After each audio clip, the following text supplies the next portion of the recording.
Hello, everyone. I just wanted to make a short video this morning. I want to read the first Psalm. Um, I had preached that many times, and I heard other people preach it. And one day I was here at my house, and um, I started reading this, and the Lord got a hold of my mind, I think. So I'll let you be the judge. But you could I could quote this, I think, and you all could quote behind me. But David, he was uh, a man with a tender heart. He played on the harp. He wrote poetry. Uh, he had that side to him. He probably looked like a pushover to people, little old bitty guy. And but God was his protector, and you didn't fool with David, because even though he did those things, he could kill a giant. So, God's man or God's people, um, God protects them. I remember once I worked at this place. I might have told this before, but I worked at this place, and uh, Brother Willie Wooten worked with me. God bless his heart. I love him. And there was a supervisor that was giving me a hard time, and Brother Willie told this man, said, uh, "You know that Brother Dale's a minister, don't you?" Well, it didn't impress that man any. He said, "Yeah, I know." And so Brother Willie said, he could ask the Lord to do something good for you. And it was like a light bulb went off in that man's head, and he said, "Yeah, he could." And Brother Willie, I don't know how he is to you, but to me, he's got that timing, because I've worked with him a pretty good while. And he's got that timing that he can tell you something and it'll register. And he waited just a minute or two, and he told that guy, said, yeah, he could ask him to do something good, or he could ask him to do something else to you. And I don't know what that man thought I might do to him, but he never bothered me anymore. I don't know if he thought I'd turn him into a bullfrog or whatever, but I'm telling you that God will fight our battles. And the Bible said, when a man's ways please the Lord, he maketh even his enemies to be at peace with him.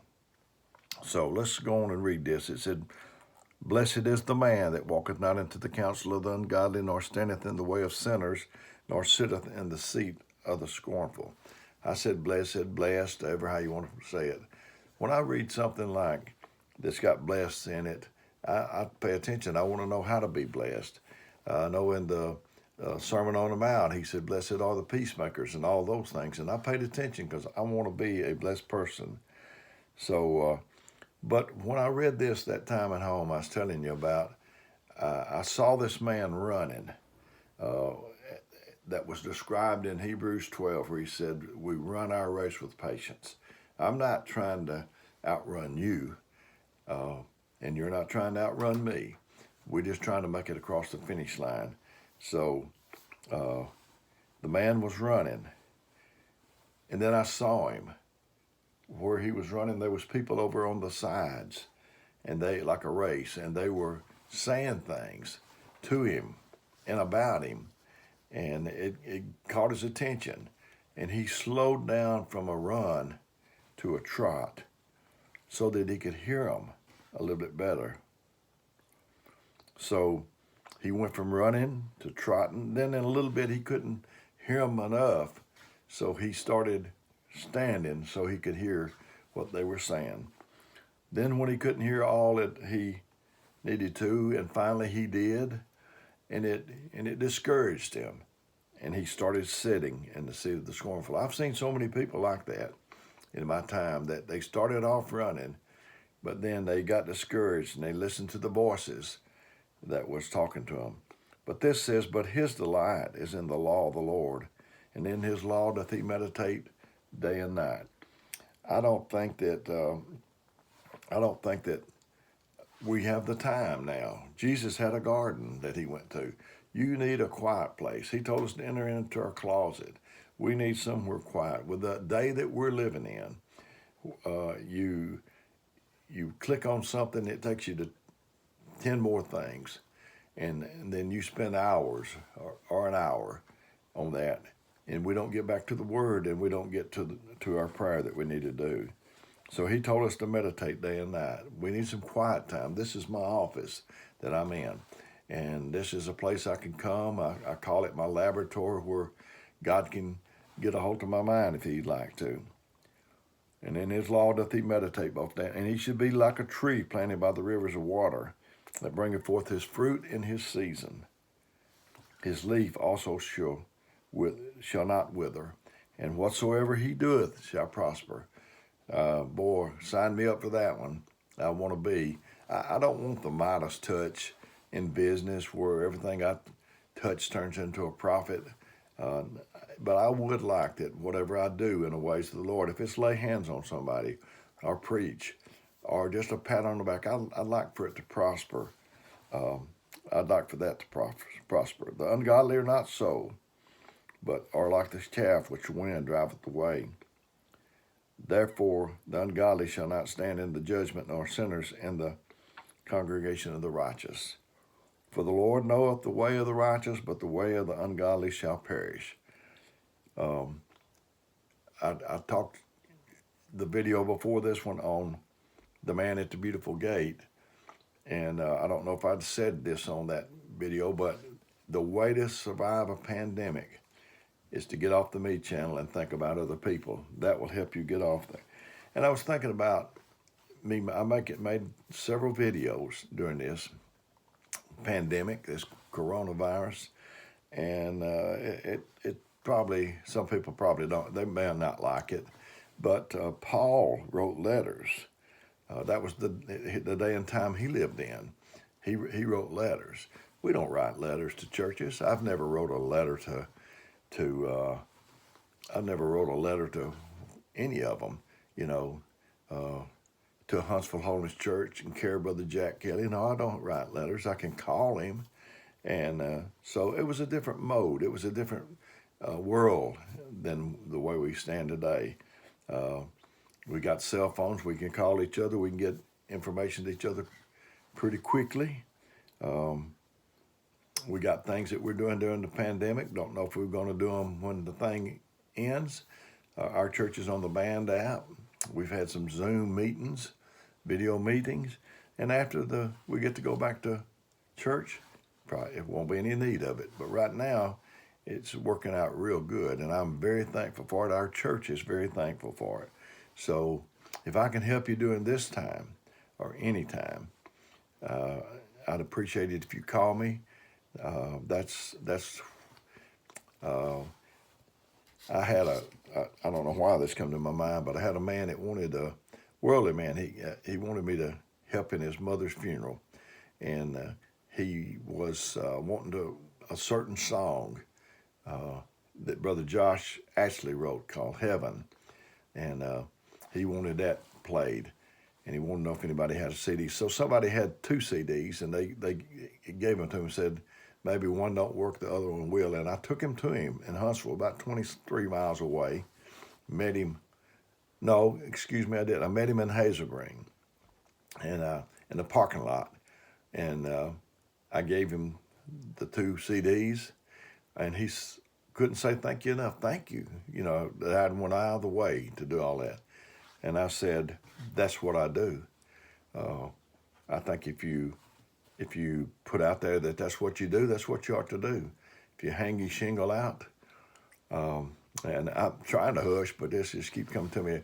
I was shaking hands at the back of Meridianville once. A bunch of times, but this was on the first Sunday, our regular meeting, and then the door came a man, not a young man, came a man, and he said, I think I'd like to be a preacher. I'm easygoing. You can ask anybody. I was easygoing before I received the Holy Ghost. I just wasn't doing it in the right way. But it kind of touched something in me. And I said, you think you might want to be a preacher? And he said, yeah. And I said, what part of it is it that you like? I said, do you like it that whenever you go somewhere, they probably recognize you? And he was grinning and nodding. I said, and maybe they may give you a little money before you leave that place on that visit. And he's nodding. I said, would you like to do the weddings and the baptisms? I said, but you don't want to do the funerals? I said, how you like it when people's calling you at midnight? People going to divorce, people thinking about not coming back to church or whatever. And I said, how you like that? And he wasn't grinning anymore. And I said, Bud, you get it all. You can't pick and choose the parts of the ministry that you want to do. If God calls you and sends you into the ministry, you've got it all. And you need to be able to talk to people and listen and them not feel like that it's going to be strode all over the country.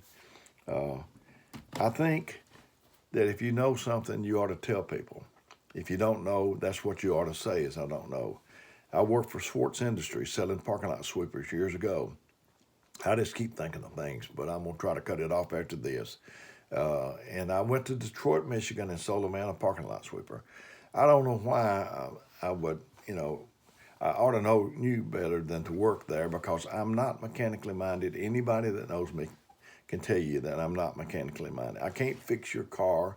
I can't build your house, but I can do something like this. So that's what I try to do. But anyway, the man bought the sweeper, and he was driving the sweeper, and he was driving me back to the motel in Detroit where I could get a taxi, where I could go to the airport and come back home.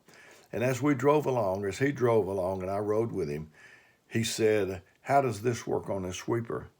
And I said, I don't know.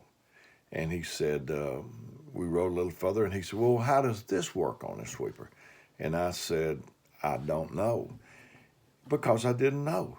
And so we rode on a little further, and he said, how does the hydraulics? I remember that question. How does the hydraulics work on the sweeper? I said, I really don't know.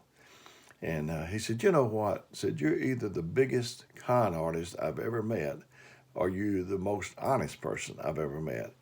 And I looked at him the way I'm looking into this camera. And I said, I am the real deal. If I know, I say I know. If I don't know, I say that I don't know. And I don't know. That's my suggestion to us, is if we know something, say we know. And if we don't know, don't try to fake it and act like you do, because it'll just bring disaster for the other person and for you too. So anyway, I'd been home about 30 days, and the phone rung, and they said it was for me, and they said it was this gentleman. And I got on the phone. I was dreading it because I thought, well, his sweeper's tore up, and he's going to need a loaner or something, or either his broom head is tore up, and he wants another broom. So I got on there, and he talked about 20 minutes about nothing, really. And in a little bit, he said, I was waiting on him to get to the punchline, and he said, Dale, would you pray for me? And I said, yeah. And I'm kind of wiping my brow like, whoa, that was close, man. That's easy. I'll be glad to do that. This is a worldly man. So we talked about another 10 minutes. And he said, Dale, would you do me another favor? And I said, yes, I'll do all I can. And he said, would you pray for my wife? If I had shot this man a line as we was riding along, he wouldn't ask me to pray for nobody. So when somebody, if you're an elder or a minister or whatever, my policy is if they come to me and they ask me something that I don't know, that's what I say. Just tell them that you don't know. Ran a little long again today. So, but anyway, I love you, and I hope that see you soon. And if I can help you, let me know.